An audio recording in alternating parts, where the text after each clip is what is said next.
So it's time for poster number 5 and our 5th reading comprehension strategy.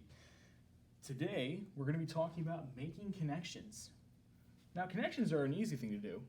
All you have to do when you're reading a book is, well, we compare what we read to our own experiences, other texts, or the world as a whole.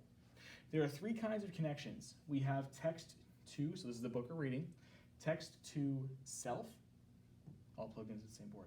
Text to self, when you compare what happens in the story to something that happened to you. Text to text, when you compare what happens in one book to something that happens in another book that you've read, or a movie, or even a game you've played. Or text to world, where you compare what you've read to what the real world is like as a whole. So if we compared, say, the story of the Three Little Pigs to the story of Red Riding Hood. Well, in my mind, there's a connection between those 2 stories because both stories have a big bad wolf. So that's a text-to-text connection. One book has a big bad wolf that blows down houses. Another book has a big bad wolf that chases people. They're both big bad wolves, so they're kind of similar in that sense. Let's see. Text to self.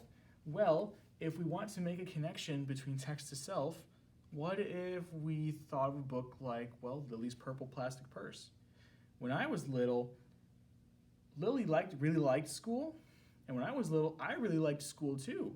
So that means Lily and I are kind of similar. That's a text-to-self connection, because I'm taking what I read in the story and I'm comparing it to myself. Easy. Text-to-world's a little bit different, but let's go back to Little Red Riding Hood. Little Red Riding Hood is a story at its core about not talking to strangers or trusting them. That's good advice for life in general.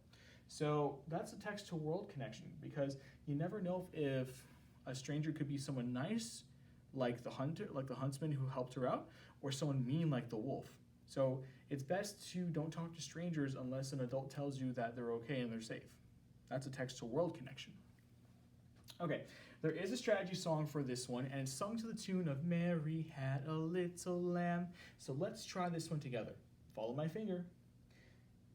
When we read, we can connect what we read to our lives. When we read, we can connect to books, ourselves, the world. And that's all it is. Making connections is an easy thing to do when we think about it, and it's also a fun thing to do, because in the middle of stories, we can think, oh yeah, I read something like this earlier, and that can help you feed into other ideas, predictions, things like that.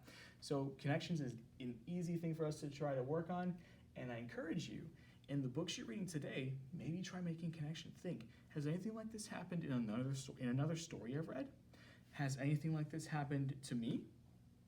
Has anything can I say anything about the story is true for everything?